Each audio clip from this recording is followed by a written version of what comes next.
So finally guys, after a long wait we have reached Kargil War Memorial. जब ये हम लोग Kargil war memorial के अंदर आ चुके हैं और ये है कारगिल वॉर मेमोरियल के बारे में पूरा। तो चलते हैं हम लोग आगे और बाकी आप लोगों को दिखाते हैं अभी।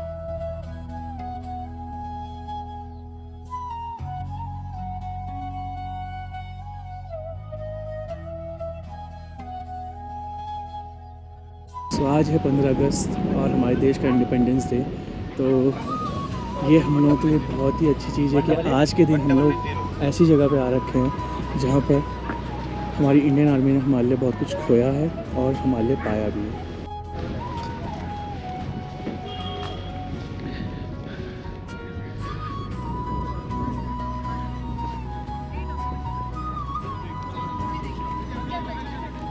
अब चलते हैं हम लोग वीर भूमि की तरफ, जहाँ पर हमारे सारे शहीद जवानों के बारे में लिखा हुआ है, उनके नाम के साथ उनके बारे में।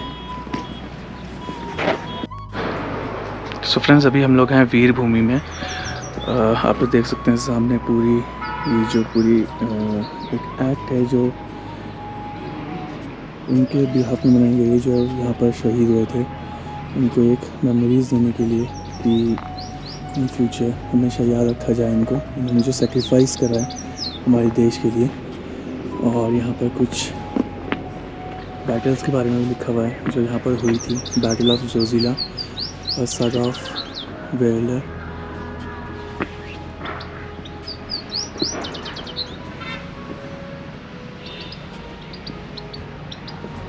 Punjab 1 Patiala.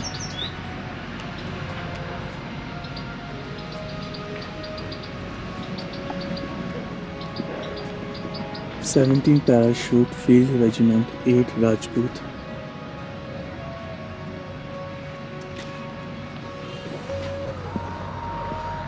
One by 5 royal Gurkha rifles.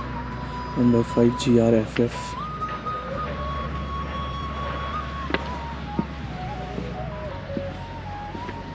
Seventh light cavalry.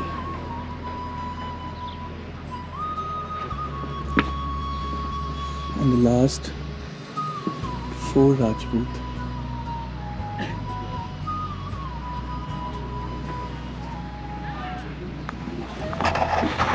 सो यहाँ पर उन बैटल्स के बारे में बता रखा है जो नियर बाय यहाँ पर हुई होंगी, और उसमें जो थे, मतलब जिनको महावीर चक्र मिला था और वीर चक्र मिला था, और जो द रोल ऑफ ऑनर, मतलब जिन ने जो रिस्पॉन्सिबिलिटीज अपनी निभाई थी, उनके बारे में उनके नाम यहाँ पर लिखे हुए हैं।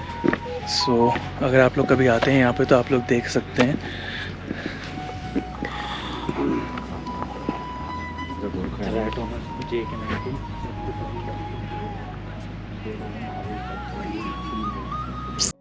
सो चलते हैं फ्रेंड्स आप लोगों को लेके अमर जवान ज्योति की तरफ, जो हमारी इंडियन आर्मी के ऑनर में जलाई जाती है और हमेशा जलती ही रहती है यहाँ पे।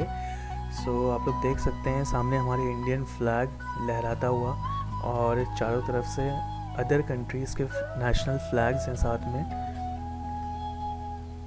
तो तब तक आप लोग साथ में देखिए यहाँ का व्यू जो चारों तरफ है कारगिल वॉर मेमोरियल का।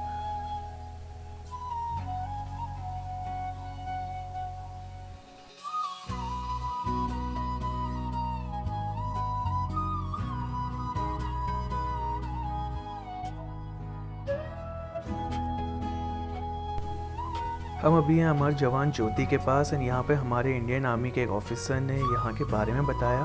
तो हमको उनका वीडियो बनाना अलाउ नहीं था, इसलिए आप सबके नॉलेज के लिए मैं एक वीडियो शेयर कर रहा हूँ। कोइंसिडेंटली मुझे ये वीडियो उन्हीं आर्मी ऑफिसर का मिला जिन्होंने हमें यहाँ के बारे में बताया था।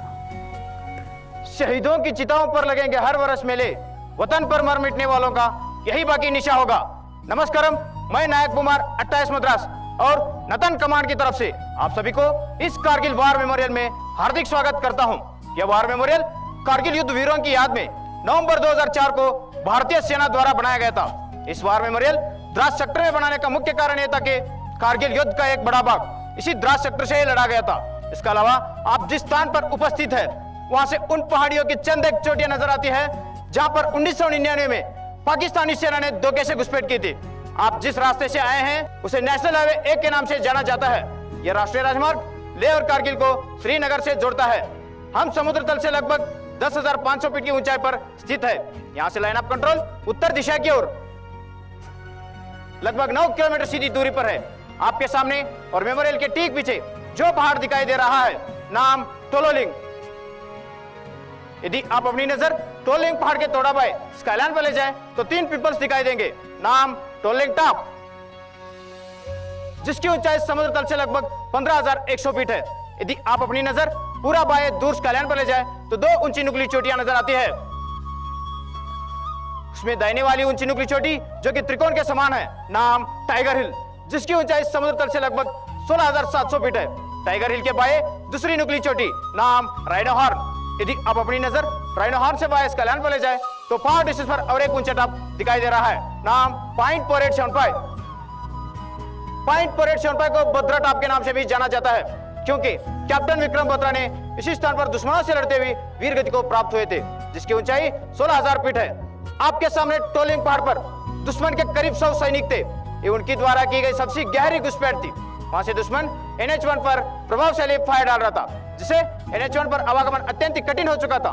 टोलोलिंग पहाड़ का कब्जा करने के लिए भारतीय सेना द्वारा 18 ग्रेनेडर बटालियन को डिटेल किया गया। 18 ग्रेनेडर बटालियन ने 22 मई 1999 को ऑपरेशन लॉन्च किया, परंतु दुश्मन का मजबूत पोषण और प्रभावशाली फायर से बटालियन का मूवमेंट को रोक दिया। बटालियन का मूवमेंट केवल अंधेरी रात और खराब मौसम में कामयाब हुआ। चंद एक दिन की लड़ाई के बाद 18 ग्रेनेडर बटालियन ने दुश्मन के नजदीक एक बॉम्ब बेस मारने में कामयाब हुआ। इस बॉम्ब बेस से 2 राजपूताना राइफल्स, 18 गढ़वाल राइफल ने टोलोलिंग पर धावा बोला। 13 जून 1999 को 2 राजपूताना राइफल्स के मेजर विवेक गुप्ता ने अपने सर्वोच्च बलिदान देते हुए टोलोलिंग पहाड़ पर फिर से तिरंगा फहराया। इस ऑपरेशन के दौरान भारतीय सेना को काफी नुकसान उठाना पड़ा। इस ऑपरेशन में भारतीय सेना के 3 ऑफिसर्स, 4 जूनियर कमीशन ऑफिसर्स और 19 जवान वीर गति को प्राप्त हुए। उनके अद्भुत पराक्रम के लिए 2 राजपूताना राइफल्स के मेजर विवेक गुप्ता को मरणोपरांत, 18 ग्रेनेडर बटालियन के मेजर RS अधिकारी को मरणोपरांत महावीर चक्र से सम्मानित किया गया।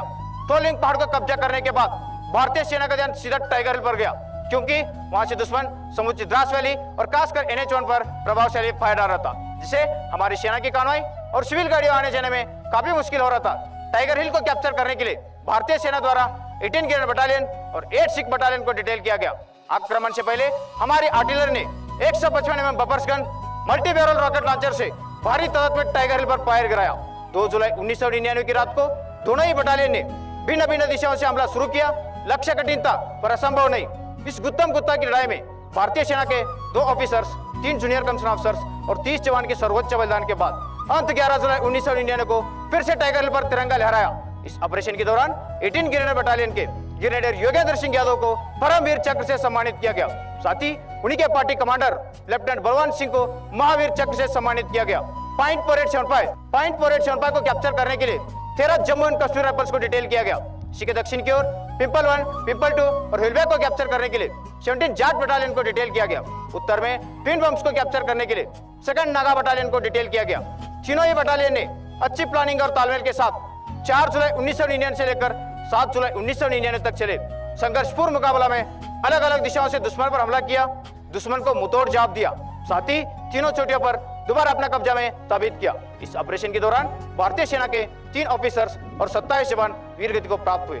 इस ऑपरेशन में 13 जम्मू एंड कश्मीर राइफल्स के कैप्टन विक्रम बत्रा ने वीरता और साहस का नया अध्याय लिखते हुए अपने प्राणों को देश के नाम न्यौछावर कर दिया। प्रत्येक राष्ट्र इन्हें मरणोपरांत परमवीर चक्र से सम्मानित किया गया। साथ ही उन्हीं की बटालियन के राइफलमैन संजय कुमार को भी परमवीर चक्र से सम्मानित किया गया।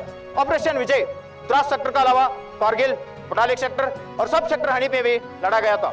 इन ऑपरेशन के दौरान 111 GR के कैप्टन मनोज कुमार पांडे को मरणोपरांत परमवीर चक्र से सम्मानित किया गया। इस पूरे कारगिल युद्ध में भारतीय सेना के कुल 559 जवान शहीद हुए और 1536 जवान घायल हुए।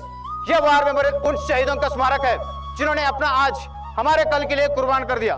इन शहीदों की शहादत को किन्हीं भी शब्द से बयां नहीं कर सकता। हम इन्हें सलाम करते हैं, ये देश इन्हें सलाम करता है। अंत में मैं आप सभी से यही गुजारिश करता हूं कि आओ झुककर करे सलाम उन्हें जिनके मुकद्दर में ये मुकाम लिखा होता है। बड़े खुशकिस्मत होते वे लोग जिनका लहू वतन के काम आता है। हम लोग एंटर हुए हैं अभी हट ऑफ रिमेम्बरेंस में। सो यहाँ पर भी वीडियोग्राफी अलाउड नहीं थी, तो आप लोगों के लिए मैंने एक सोर्स के थ्रू ये वीडियो निकाला है। तो आप लोग भी अंदर के कुछ व्यूज़ देख सकते हैं कि अंदर क्या क्या है हट ऑफ रिमेम्बरेंस में। एंड यहाँ पर कुछ वेपन्स हैं जो कारगिल वॉर में यूज़ हुए थे और जो इंडियन आर्मी ने कैप्चर करे थे, कुछ बॉम्ब्स वगैरह। सो आप लोग भी देखिए। तब तक यहाँ पे कुछ फ़ोटोग्राफ्स हैं जिसमें कारगिल की कुछ फ़ोटोज़ हैं जो इन्होंने कुछ बंकर्स जो कैप्चर करे थे और वेपन्स वगैरह के साथ।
फ्रेंड्स अभी हम भी अंदर से होके आए हैं जो है हट ऑफ रिमेम्बरेंस।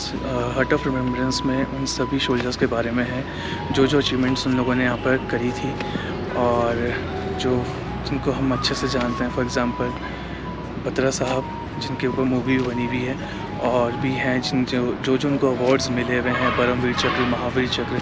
उन सभी सोल्जर्स के बारे में यहाँ पर सब कुछ बहुत ही अच्छे ढंग से बता रखा है और कौन कौन सी वॉर्स में उन लोगों ने कौन कौन सी अचीवमेंट्स करी थी। सो थोड़ा सा इमोशनल मैं भी हो चुका हूँ इन सबको देख के, क्योंकि ये वो इंडियन आर्मी है जिन्होंने हमारे लिए बहुत कुछ करा हुआ है। ये ना सोच के कि उनकी फैमिलीज़ उनके बिना कैसी रहेंगी, बट सबसे पहले उन लोगों ने हमारे देश के बारे में सोचा है। सो चलते हैं आगे अभी और चीज़ें देखते हैं यहाँ पे।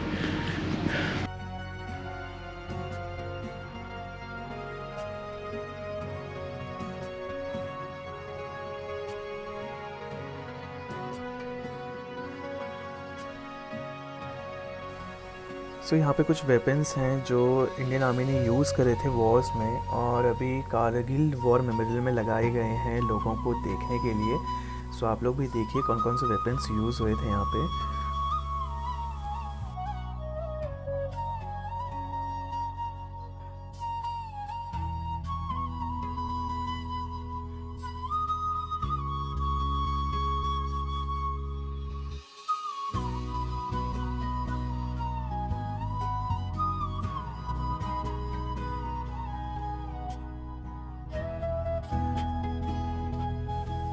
फरिश्ते सिर्फ आसमान में नहीं रहते हैं, ज़मीन हिंद पर उन्हें जवान कहते हैं।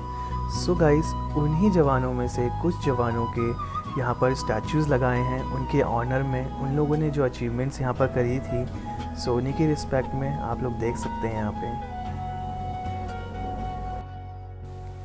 हम जा रहे हैं अभी मिग 21 की तरफ जो ऑपरेशन सफ़ेद सागर में यूज़ हुआ था। सफ़ेद सागर इंडियन एयरफोर्स का वो ऑपरेशन था जिसने टाइगर हिल पर पहली बार लेज़र गाइडेड बमों से हमला किया था और हमारी इंडियन आर्मी की बहुत ही ज़्यादा हेल्प करी थी वहाँ पे। एंड ये मिग 21 यहाँ पर 2013 में रखा गया था और जो ये हम लोगों को बताता है कि इंडियन एयरफोर्स का क्या कंट्रीब्यूशन था कारगिल वॉर में। सो शाम के बज रहे हैं 7:15 और हम लोग निकल चुके हैं अभी यहाँ से, और आज का जो हमारा स्टे है वो है कारगिल में। तो फटाफट से चलते हैं वहाँ पे और आज का होटल देखते हैं। हम लोग निकले थे कारगिल वॉर मेमोरियल से 7:20 पे और वहाँ से था कारगिल अराउंड 55 to 60 किलोमीटर्स। तो अभी बज रहे हैं 7:47, तो अभी भी यहाँ से है अराउंड 14 किलोमीटर्स। तो बस जल्दी से लगाते हैं वहाँ पे कारगिल में, फिर होटल वगैरह देख के आज स्टे करेंगे जल्दी से, क्योंकि पिछले 4 दिन से हम लोग सोए भी नहीं है टाइम से, बहुत लेट सोते हैं, जल्दी उठ के चले भी जाते। So finally guys we have entered the Kargil city, और बस अब हम लोग यहाँ पर कोई होटल वगैरह देखते हैं और बस अब स्टे करेंगे, क्योंकि हम लोग भी बहुत ज़्यादा थक चुके हैं ट्रैवलिंग करके। तो फटाफट से होटल वगैरह देख के फिर रुकते हैं आज यहीं, और कल सुबह करेंगे अपनी राइड दोबारा से शुरू।